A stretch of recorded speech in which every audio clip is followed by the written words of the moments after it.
Hello, everyone. It's Susan Galliano from Europass Teacher Academy. I am so happy to be back with you for this fall's edition of Europass Talks. We are organizing this fall so we can talk about all of the horizontal priorities of the Erasmus program, the new Erasmus Plus program that will be going forward, that started in 2020 and will be continuing for 7 years into 2027. So each month on the last Wednesday of every month at 4:30 Italian time, so Central European time, I will be here sharing this stage with a guest, with a trainer, with an educator who's going to take us into some details of one of these four pillars that Erasmus is going to be working towards. Just think, for all of you who are interested, these four pillars of the Erasmus Plus, the new Erasmus Plus, are going to include inclusion and diversity. It's going to include digital transformation. It's also going to talk about, there's going to have a great emphasis on the environment and on climate change, doing concrete things, teaching children about it, seeing what we can do in our communities, and also about participation in democratic life, in really helping our young people understand what it means to be in a democracy. What are the responsibilities? What are our duties? What are the rights? And also some of the wonderful pleasures that we have of living in vibrant democracies like we do here in Europe. So today I would like to, I've invited educator and dear friend, Mari Tähjänjoki, and she is coming from Oulu, Finland, and I'd like to invite her in so I can introduce her to all of you. She is waiting in the wings. Let's see if, I think there she is. Hi there, Mari. Hello, how are you? I'm doing fine. How are you doing? Yeah, fine after a hard day's work, but still alive. Still alive. And not only that, Mari, I am so happy that you're here with me today. I know that doing a Facebook Live, it was not exactly right in your top 5 of things that you wanted to do in life. It made you a little nervous. You actually showed me a book that you just have right near you. Yeah. Yeah. Show us this book. This looks really interesting. Yeah, it says, when I'm not around anymore, special information just in case. Just in case you don't make it to the end. Yeah. So my dearest friends know where my diaries will be. That's right. And they will know what to do them. after you're done if you don't make it through this next 45 minutes. Tells me, listen, you and I, we've done a lot of fun things together. We've even been through quite a bit together. Something tells me that this will not be any harder than the time you broke your ankle here in Florence. Yeah. Coming down the bell tower, people. Can you imagine? Mari was here in Florence enjoying a wonderful week here and had to go up to the top of the bell tower, came down second to last step. And next thing you know, she saw the Italian healthcare system up close and personal. I did, and it worked quite well. Actually. Well, thank goodness. And that's because I didn't want to go home, because I love Florence. So that's right. And actually, I insisted that you come here for a little bit because my little dog Ginger is, as you know, is a therapy dog. I know. And that's right. And so she helped heal you. And so, all right, enough of our silliness. Yeah. I am really excited that we're here together. And I am hoping that we'll have some friends joining us. I see that we have already some people who are watching. Thank you for being here with us. We're excited about all the things that we're going to bring to you this fall. And Mari was one of the first people that came to mind for me because of her 20 years of experience in working as a teacher. with students of special needs, all kinds of special needs, all kinds. And she'll talk more about that. And the system that they have in Finland, that is kind of it's a system that's nationwide that really kind of helps coordinate how things work for students with special needs, which is something that's quite different than in other countries, and also just get some of her great tips and some of her resources, because I know I have been listening to her for a long time, and I always come away going, oh my God, this woman is a genius. So, so Mari, let's start with this. Tell me a little bit about, like, how did you even get this idea to develop this course? Because your course, which is called The Finnish Approach to Children with Special Needs, Promoting Learning and Growth. And this is something that you actually designed for Europass Teacher Academy, and you will deliver. You've delivered in Florence several times and in Oulu. How did you get this idea? Well, I have to thank you for the idea. Because I took Susan's course in Florence, I think it was 4 years ago. Yeah. It was Happy Schools, which is a very, very good course. And Susan is a wonderful teacher. Which I must say, Happy Schools, which is a course that was designed by my colleague Marta Mandolini, that I was lucky enough to sort of then be able to deliver in Florence. And it's a wonderful course. Sorry, I interrupted. Sure. So there I met all these other fellow teachers from different European countries. And I started realizing that we are so lucky here in Finland because of our Finnish school system, which is a very good one, a very advanced one.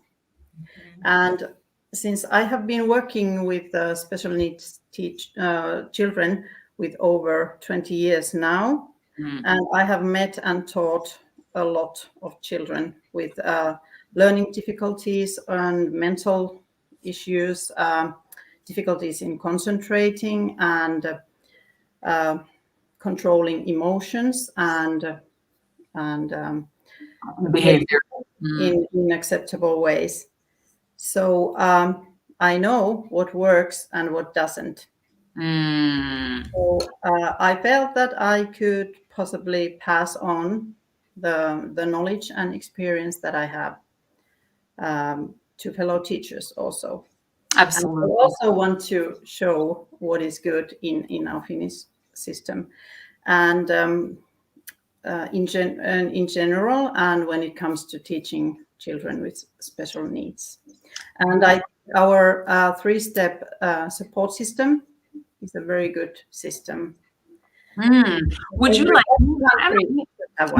maybe Rafael in our marketing department, he might be able to share the screen. I'm not sure. If he can, he can. And if he can't, you can if you can. About the 3-step system.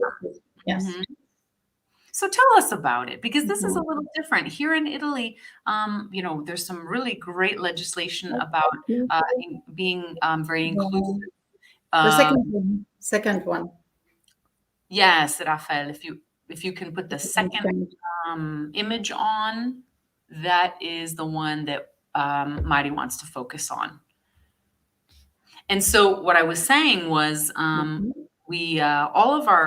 students are integrated. Okay, so we don't have special schools in Italy, and most of the time they really encourage all special needs students to stay in the classroom altogether. And I know that in Finnish schools they have a little bit of a different approach. Rafael, if you wouldn't mind putting on the second slide for us, that's the one that Mari wants to focus on. So anyway, Mari, if you would like to start while Rafael gets ready. Or we can, if that's not possible, I can also talk about this one. Sure. First. Great. Yeah. Okay. Here you have we have this slide that is about my course that I did or designed. So I will have to turn my page here. So here you can see that what is needed when a child comes into your classroom. They may have a lot of different kinds of difficulties when they are entering your class, disabilities and difficulties.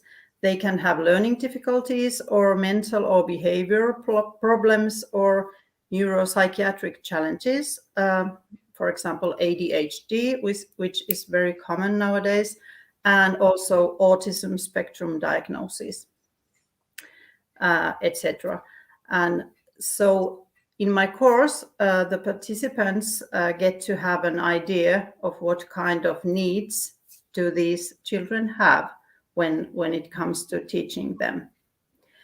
And the participants will also learn how to help the children in concrete ways to control activity or motoric restlessness, or manage their behavior, or manage their emotions, or how to help them to understand how to interact in social situations.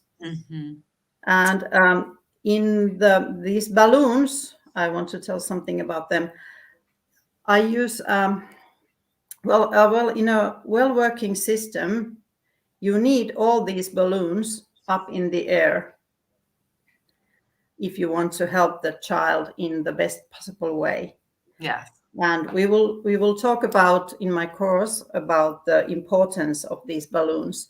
You need of course the teacher and assisting staff usually, and then you need to have a good system in your school, and you need to have the support from your administration.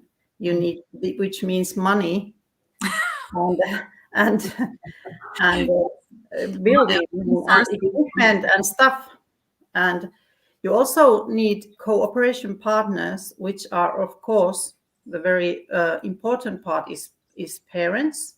And you need some, for example, from the psychologists or doctors or from the therapists, you need help.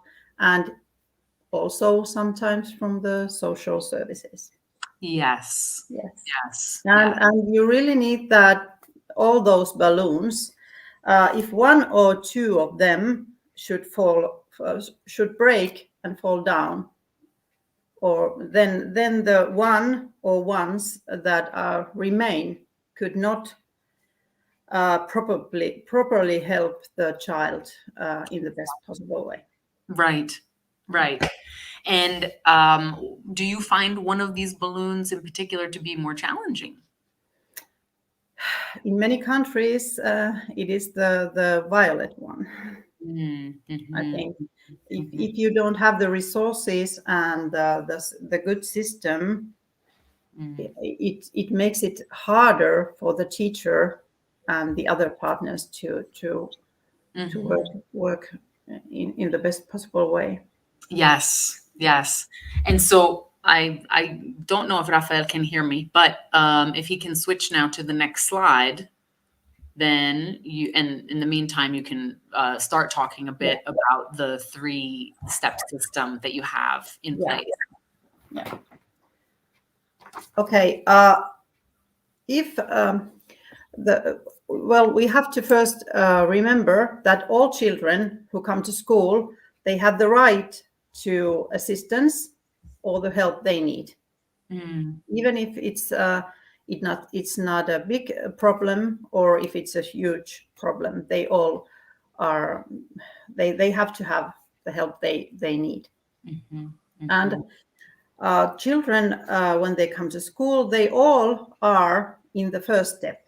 They get the general support at school. And if there is a problem, for example, in mathematics or in writing or reading or whatever, or behavior, we need to do something differently in order to help the child to learn or to behave. And you can consider different things. You can do you can change something in the environment, learning environment, or you can give the child extra lessons, for example, or you can use certain special equipment, or the child may benefit from having part-time special education from a special needs teacher, only maybe for 1 hour a week or so. That may help. Yes. And differentiation, of course, is something that you need. Thank you, Rafael. So we are in the step number 1. Differentiation is something that you I think every teacher should use in their classroom, no matter how the children are. Okay. Yes. You missed or That's okay. We'll share it in the links afterwards so people can get a look at it.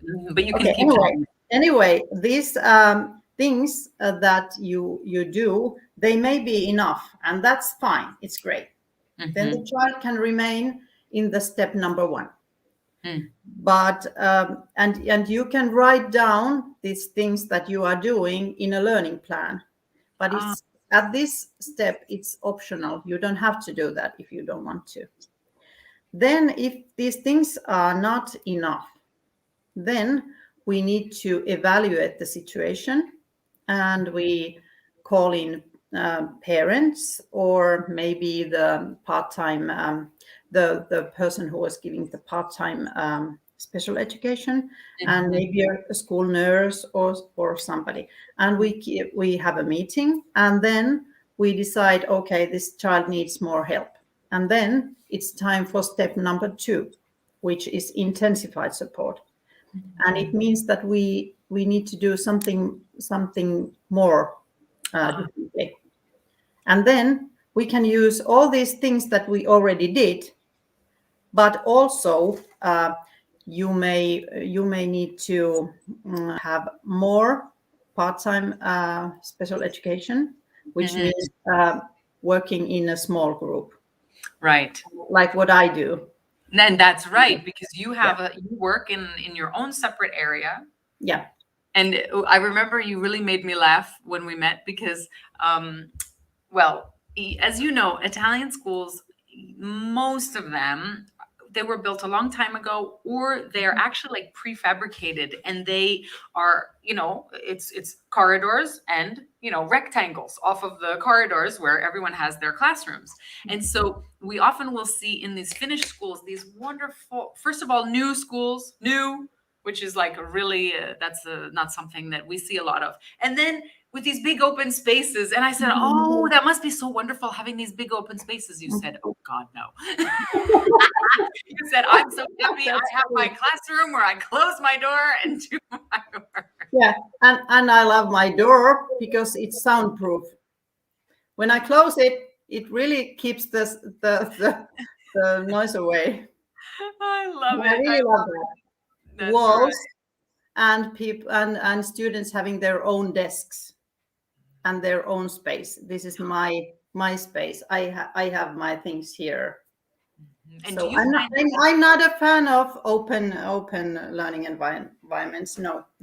Very interesting. I think you would find a lot of people very curious to know, because many educators in Europe, well, they haven't had the opportunity. So they see it and they're like, oh, that looks so lovely. Yeah. And so it's very interesting to hear, teachers who have real experience. And I would imagine students with special needs in particular really benefit from having that sense of containment and safety. Yes, yes, definitely. Yeah. I think open learning environments, they are very good for students who are, they know what they do. They are very what is the word? They feel very confident or secure in their learning environment. Yeah. And yes. And they know what is expected of them, and they are easy to adapt.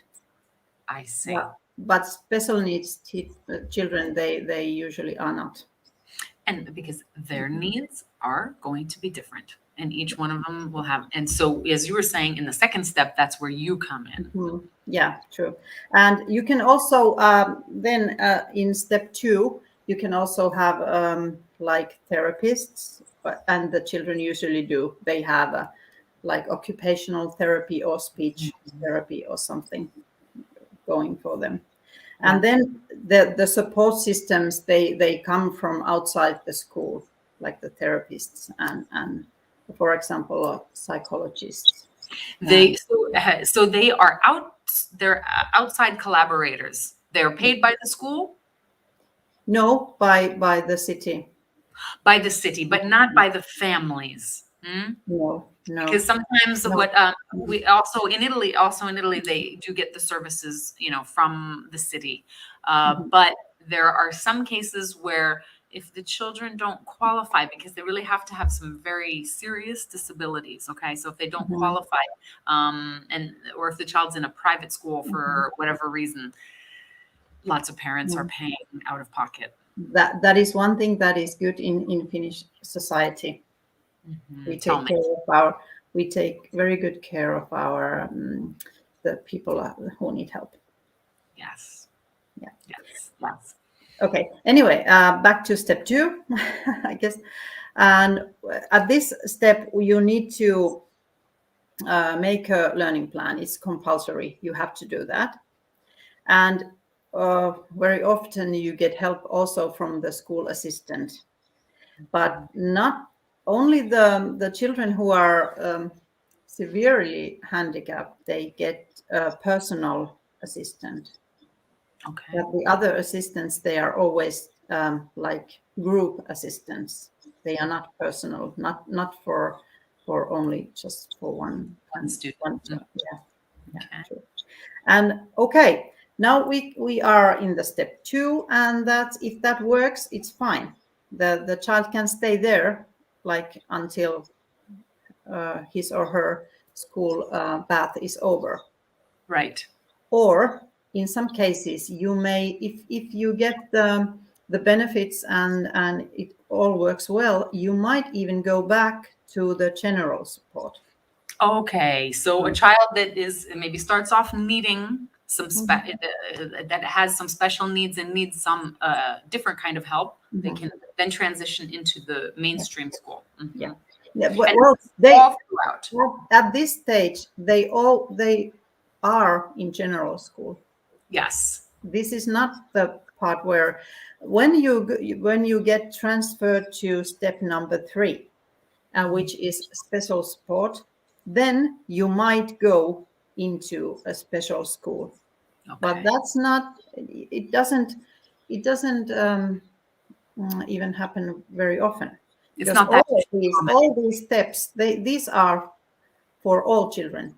Like if you can stay in a general school for whole of your school career, and you can be in the step number 3 and have special support, but you can still stay in the general school. Yes. Also. But then when you are in, of course, in between step number 2 and step number 3, you also need to have a big meeting, and it has to be discussed by the student welfare team. So it's not just like that. It's my opinion only, because you have to have. Usually you have some professional statements included in that step, in that meeting. Exactly. So maybe from a doctor or a therapist or a psychologist. I see. And they do these they test the child and stuff like that. And then when you are when you move to the step number 3, we are doing something intensively different. Okay. And it means that the child has then we make a hoik. We say hoiks.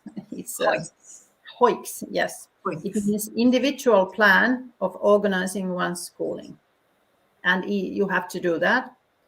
And there may be a need for an individualized syllabus in 1 or more than one school subjects, and it means that we lower the requirements of what has to be learned and achieved.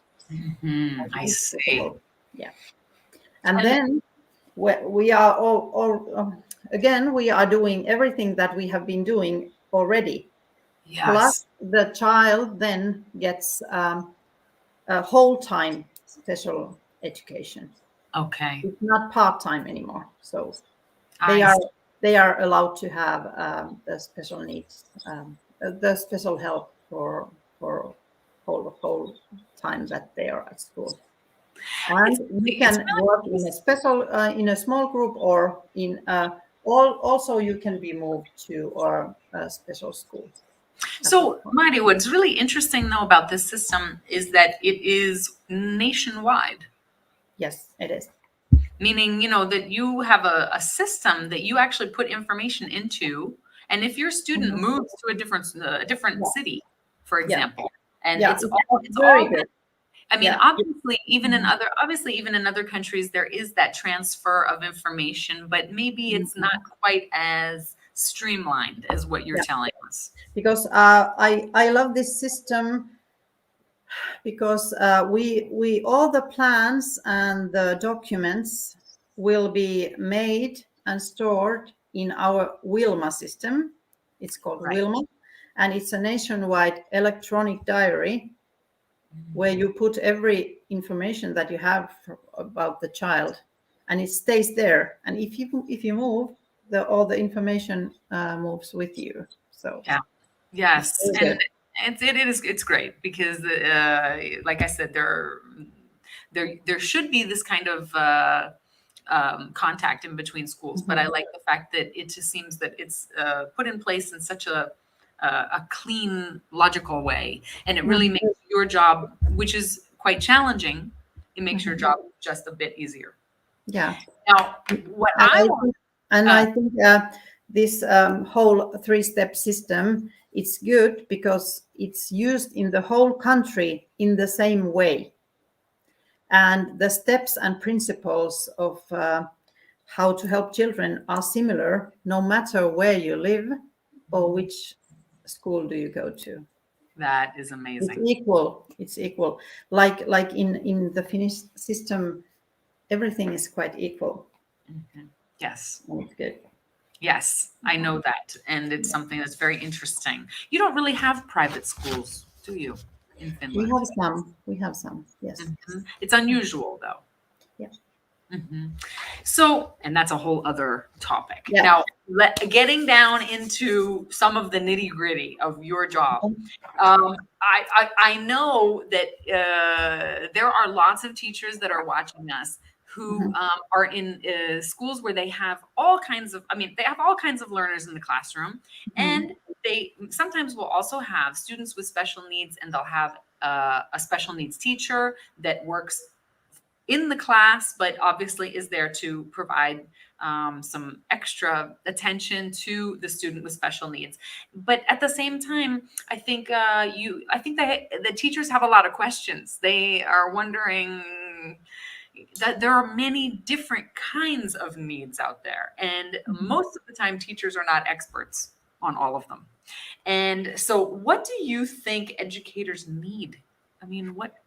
What do you think they need when they're working? Because it's so hard for them to be up on all of it. And so what kinds of things do you find that they're asking from you?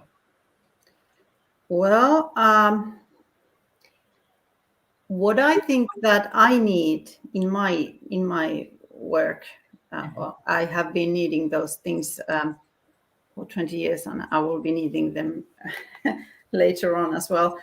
I think what is important is that you understand the diagnosis, what these children have, if they have possible diagnosis, and what is typical with that diagnosis, and how does it affect their behavior or their ability to learn. And I always say that you need to know your students. I I think I have, and I know many teachers have a good puppy eye. It means that when you go and you pick, you want to have a dog puppy, and you go there and you like observe the puppies, and then you decide, okay, I want that one, and you know why you want to have that one. I think that is needed, and it means that you need to look beyond the diagnosis. You get to know your students and pupils as a person, and what are they like outside the diagnosis. Right. And it comes from observing. You watch what they do, how they do things. What is the easiest way for them to learn? Are they visual learners, or auditory learners, or kinesthetic learners, for example? And then you have to be interested in them, and you listen to them, what they tell you, and then you ask, and you are curious about their life. You communicate with them, and that you find out what lights them up, what they love, what they hate, and then you always focus on the good. We all have weaknesses, of course, but we also have so many strengths, and children do have strengths. And if we just focus on the negative side, what they cannot do, and it twists the whole situation into a wrong railway. I don't know. Yes, because you're constantly focusing on fixing something. Yeah. So it's kind of like, it's what they would say, it's like a scarcity mindset. They call it's often called, or you're looking at, fixing what's wrong. And of course, there are weaknesses in all of us that we are looking to improve. But, just like we talk about in Happy Schools, well, maybe we need to also understand what our strengths are, and understand that our strengths will support us as we try to work on some of our weaknesses as well. And even just in terms of having the self-esteem necessary to approach what it is that's our weakness. Because if you're only looking at yourself as a bag of symptoms, as a diagnosis, as a problem, then what strength do you have? What energy do you have left over to work hard on something? Because it takes a lot of effort for all of us. But special needs students are, often in a situation where they're feeling that they see all the other students around them who maybe are just gliding through much more smoothly, or at least it seems to them. And, one thing that you said to me is that when you're working with special needs students, it's very important to focus to rejoice over the very small thing. Yeah, and they are small. They are taking baby steps, and we have to be so happy about the small things that they are able to do. Yes, and celebrate them.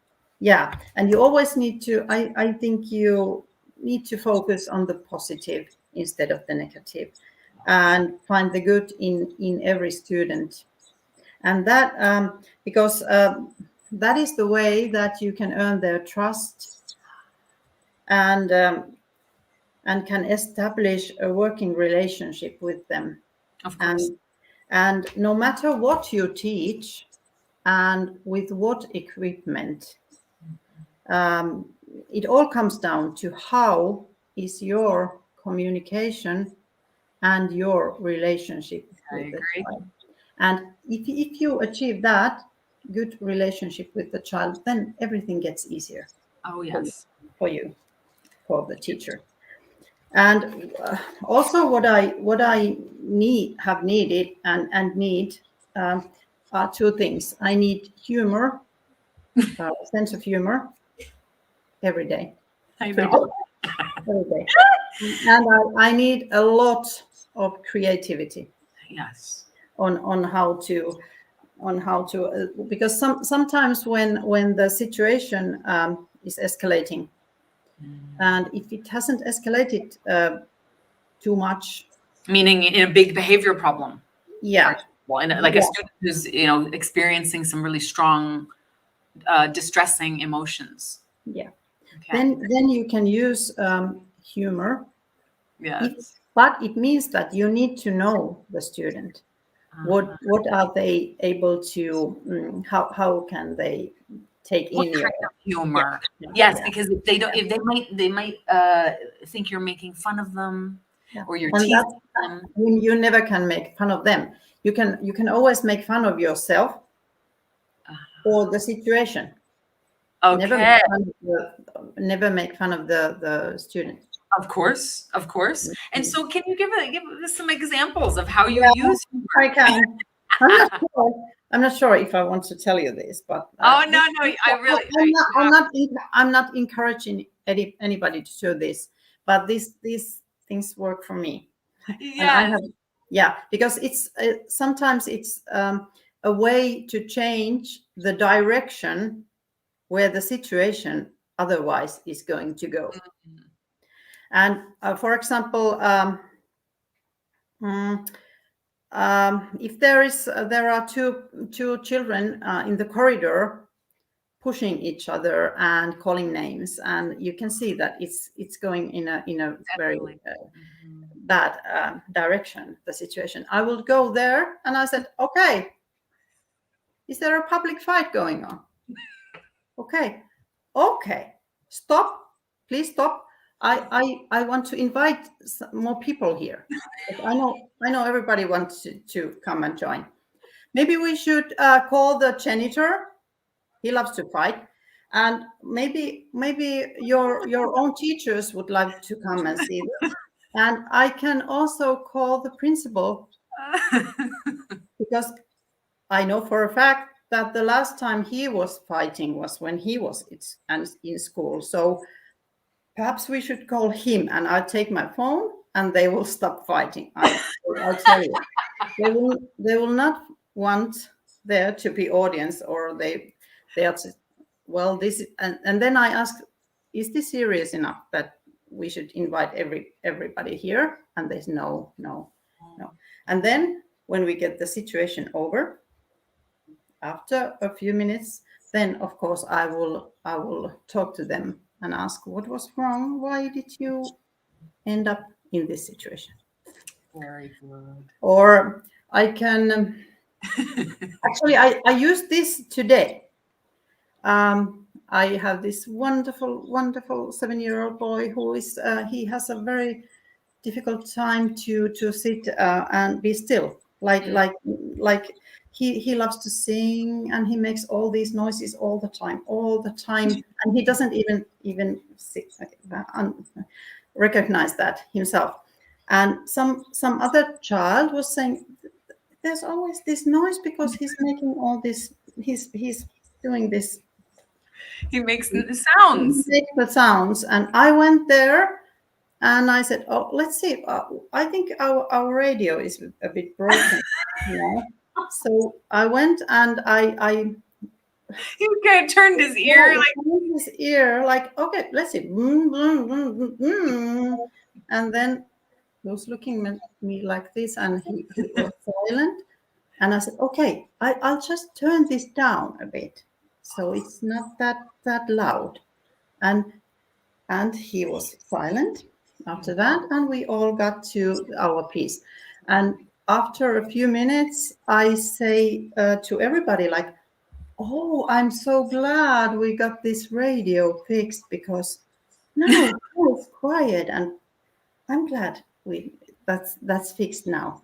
So happy that we all have this quiet moment now. and so you're not bringing attention to the person. Mm. You're bringing attention to perhaps the situation, Mhm. and you are using humor without teasing anybody. Yeah, You are suggesting yeah, a different course of action Mhm. that then the student tries, and then you Mhm. comment on Mhm. the situation that has changed. And they can, they of course they have the option to continue, Of course. but they understand that okay, she wants me to be silent, and they can also choose that.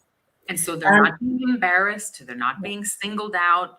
yeah. You're not creating a situation of kind of imbalance in the relationships Mhm. among the students where you're kind of like, yeah, Mm. that's true. Could you please be quiet because you see that, Cynthia is trying to finish her Mhm. work, and Yeah. where it seems like you're sort of taking sides, and very Mm. interesting. Yeah. And Or what I can use, if somebody is giving me like lying, or I know that they are lying or they are giving me bullshit. um, I will take my clown's nose, the red nose that the clowns have, and I will put it on and I'll start listening. I don't say anything, I just listen. And after a while, the person will ask me, why are you wearing that? And I say, okay, um, I will take this off when you start being serious and not talking to me like that. And it usually helps. and that's a good trick for parents too. True. Wow. So you just kind of, I can just imagine it with this totally, dead serious face that you reach in Yeah, your drawer, pop on this yeah. clown's nose. I like Because that. I look ridiculous with that. I'll tell you. But also the story that they are telling me is ridiculous. So Aw. like we are both ridiculous at the same That's right. time. And so you're not accusing them, saying, don't you lie to Mhm. me. I'm trying to think of Mhm. all of the typical phrases that, adults would use, right? Yeah, You better yeah. not lie, or, Mhm. you tell me the truth. And instead you say, Mhm. when you are serious, I will be serious. Yeah. Yeah. And basically, we so often we use, like, if we see somebody running in the corridor or somewhere, we say don't run. Mhm. We can also say walk, and it's a different aspect. Like, Absolutely. In positive communication, yeah, you tell them what they can do. yeah, and they know right away, because if the person is so they always run. So they might even not know what is expected of them. Don't run. Okay, don't run. But what do I do? What do I do? What do I need to do? Mhm. Like, if you right away say that walk, it's That's it's right. easier to do that. You are indicating the behavior that is Yeah. expected or acceptable, or instead of saying things like stop Mhm. fidgeting, Mhm. stop playing with your, stop tapping on your desk. Yeah. So maybe you could say, please put your pen down. Mhm. True. Yeah. And also I have like millions of these. Go girl, we love it, we love it. If you come to my course, I will tell you this. You'll reveal all of your secrets, Yeah, all the stuff that I have done. all the things that you're Woo! really not suggesting, but but somehow work for Yeah, you. yeah. And then And anyway, I also, because I said I need creativity. It means that I need to react very quickly to a situation, or to find a working solution. So I have this. Um, well, let's see what I have. Uh, anyway, I have this awful. I have this awful example. okay. So if you are very sensitive, don't listen to this. Okay, so I have this boy who was he was an older boy, like maybe 12 years old, and he had I had to give him a detention. Like, he had to stay after school because he had done something very bad. Mhm. And he was a boy who had a very bad dyslexia, and it was so difficult for him to write a sentence without any problems or making mistakes. And he was so pissed off when I gave him this punishment, and he had to stay there. And I saw he was doing something. And when he left home, I said, "Okay, goodbye. I see you tomorrow." And then I went to see what he was doing. And I found this note, a piece of paper, and he had written there that Mari Tähjänjoki is a fucking bitch. with no mistakes. You know how you can see how difficult my last name is for a person who is dyslexic. Yes. And there was not a single mistake on the note. And I was like, I was laughing. Good thing that he didn't see that. And he really wanted me to understand what he was thinking of me. And I thought, yes, motivation is the key. Yes. Because he was so motivated to let me know what he was thinking of me. Yeah. And another teacher maybe would have taken that note, and then we're going to call his parents, and how dare you say that? Yeah. Very interesting. And I didn't say anything then, but I was thinking to myself that not a bad thing. Yes, you could somehow find the positive in that note, that he did not make one mistake, and that he was so motivated to leave you that note that he wrote. Yes. And I kept the note for many years. And what about the boy who was angry with the textbook maker? Yeah, I love that. Okay. I have this boy who was well, I can't say his name, of course. He came in from the break, and he had been in, I don't know, maybe in a fight in the football field. And he came in and he was pissed off right away. And he had his Finnish books, like he needed to write, make something. And he really hates writing and reading. It's truly isn't his favorite thing. And he came in and said he stamped the books. He slammed everything on the table, on the desk, and said, "These are so stupid. These things that are in the books. I hate these. These are so stupid exercises." And I saw that he was not going to make anything from the book. And I said, "Yeah, you're right. I agree. These are so stupid, these books, that maybe you should write to the publisher or whoever made this book." And he was, yeah, I need to do that. I said, "Okay, I will give you paper." Yes. And I gave him paper, and he wrote and wrote. And I told him, maybe you should add something like, and he was writing. And he ended up writing so much more than he would have needed to do when if he did the first exercise that I love it. His teacher wanted him to do. So I love it. And he was so motivated in giving them the hard time about the exercise. It's fantastic. I think that you need to write up a little booklet, like recipes from Mari. And so, I mean, and then like I don't know what kinds of, I know that we had talked about some other things. What other things do you think you want to add, like that you think would be important for our audience to come away with? I mean, obviously now they've got some great examples of how you can think way outside the box and use humor, and don't take things so personally, and don't get so offended and rigid. And you kind of, with that very creative mind that you have, that immediately sees an opportunity. Yeah. I have our friend Erica. Hi, Erica. From Hungary, and she's saying great ideas. She's loving it. So good to see you.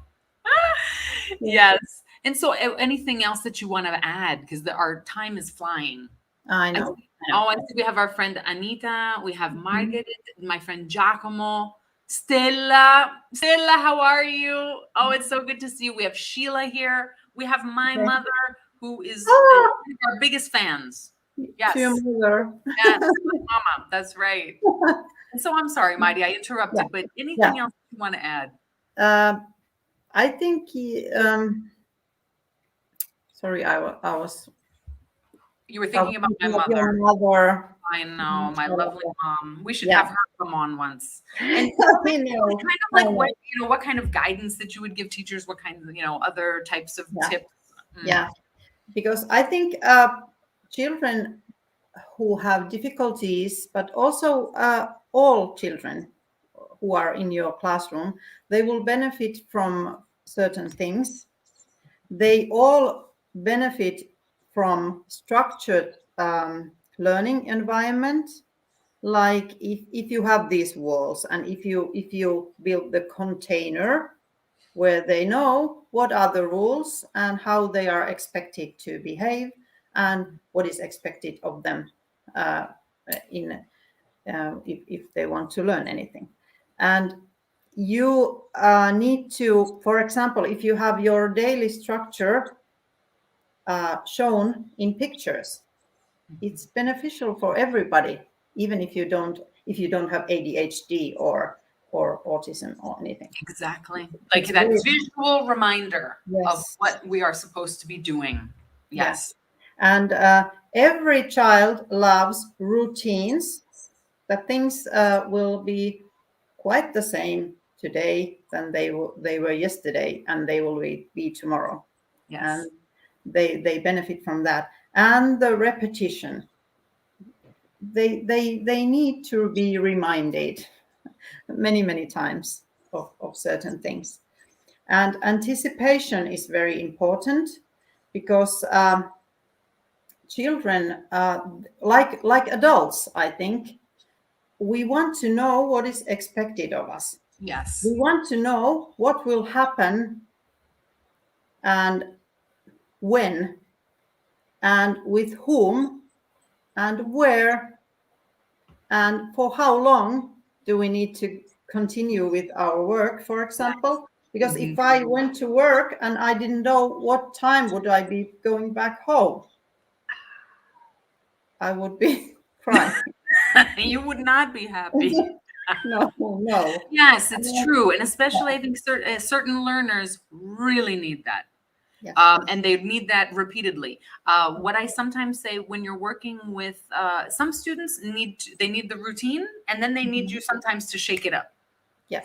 With other learners, that would be the recipe for a very bad day. Yes. Shaking it up. And so you need to be very conscious of that. Some of our students do not like any change. I mean, even if you come in with wearing your hair parted in a different side, that's like, who is this? Yeah. Really, it would be very cute. I used to love. I need to see your teacher's license. Yes, you're not my teacher. When I would come in maybe with I'd get a haircut. There would always be some of the girls that would be like, "Oh, bella maestra." They would be checking me out from head to toe, and then there would be the ones that would be like, "You cut your hair." Yeah. Yes. And Mari, tell us. I know we're kind of coming down to the end, but would you please tell me about your wonderful story about the cabinet? Okay. The same boy who wrote the letter to the publisher. The letter to the publisher. He came in, and I could see that he's not feeling very very good today either. He was pissed off with something, I don't know, and he needed to do some mathematics. And I knew right away that he was not able to concentrate on the mathematics. And I thought, what can I do? And I had this cabinet there that needed to be put together. I needed that for my son. And I had to bring that to him the same day. And I said to this boy, okay, I need some help with this cabinet. Can you help me? Because I don't know how to read the instructions and I don't know what to do. Can you please help me? He was like, yes, yes, yes. And he right away forgot his bad mood or whatever caused it. And he started helping me. Okay. It lasted for, I don't know, 5 minutes, 10 minutes maybe. And he went to see, because one boy was having his reward and he got to see football from the iPad. I see. He went, can I go and see that? I said, yeah, go. And I had this little girl who was standing near us, and she was like, I really need, I can I help you? And I said, of course, because he left, so I need help still. And she came in and she knew right away what to do. She knew how to, she had an understanding, the visual idea of what this cabinet is going to be looking like, and she knew right away how to screw How to like hold the pieces together and yes. And she said to me, you have to push here and then screw. And I was so happy, and she was happy. And then I took a photo of the situation, and I sent it to her mother, yeah. who was working, Yeah. and she was happy. Oh, Her daughter was, wonderful. I love it. yeah. These are inspirational stories because all teachers, not just teachers who are working with students with special needs, but we all have students who are trying to derail our lesson, trying to sabotage what we're doing. I've had students who were experts in sitting on the opposite side of the classroom and just kind of the whole time thinking, how can I take control of this situation? And, I had colleagues who were spending all their days sending them out into the hallway or sending notes home, and it just became a game of, this cat and the mouse. And the teachers instead who were able to sort of understand, well, what is the need behind this behavior? Yes. What is the emotion and the need? Let's see if I can get beyond that and not take it personally, not have their behavior then provoke my behavior. Yes. And you are giving us some great examples and also helping us look at disability and children who have these kinds of needs, not in terms of, oh my goodness, we need so many resources and we don't have, and really so much of our ingenuity, love, and humanity is right there. And we need to. And you don't actually, because money is what schools don't have usually a lot. Yes. So you don't have to have these fancy stuff, expensive stuff. You can make them yourself. Yeah. You can, if somebody is having trouble concentrating, you give them plastic. What is this? Rubber bands. Rubber bands. Yes, or Play-Doh in their hands. So And they can squeeze that and be able to listen better, for example. Or we use these rubber bands, elastic bands that you use, elastic bands on the desk, the legs of the desk, and we put the band there so they can move their feet on it. When they are sitting. So you don't need to spend a lot of money on like the fidget chair, because those are quite expensive. They make these chairs that you can kind of move around on, and you can find other ways that are really cheap. Yes. Absolutely. And make it okay to fidget. I mean, I had a student who was really an exceptional child, but he would color all the time. During all of my lessons, he'd draw, color, never look at me. And I remember thinking, I don't know. Is that okay? Is he distracted? Is this a problem? And I'll never forget when I said something to his mother about it, just kind of in passing, because he really was a good student and well behaved, but I just wasn't sure. And I said, I just noticed he does like to draw an awful lot. And she said, yeah. She was a pedagogue, by the way, and I was a very young teacher, and I remember being like, well, he does very well on all his tests, and and she was like, Well, there you go. That's what he needs to do in order to, he's completely tuned in. And if anything, he's more tuned in than if he was just staring off into space. Yeah. And really interesting. You can use whatever gadgets you have, but you have to be careful if they are having the Play-Doh in their hands. If the concentration goes to the Play-Doh, that's not good. If it helps them to concentrate on what you are saying, then it's good. Right. And once again, you need the teacher antenna to understand these things, paying attention, observing. Mari, thank you so much. Thank you. When are you coming back to Florence to give this course? In October. October. Yeah. So 23. So listen, you'll be here. We will definitely go out and get a spritz together, but you're not going to the top of the mountain. Not spritz, because Oh, that's right. You don't like spritz. That's okay. We have plenty of drinks to choose from. We do. And then you also offer the course in Oulu. And so any teachers who are interested in hearing more about it, they can find it in our course catalog.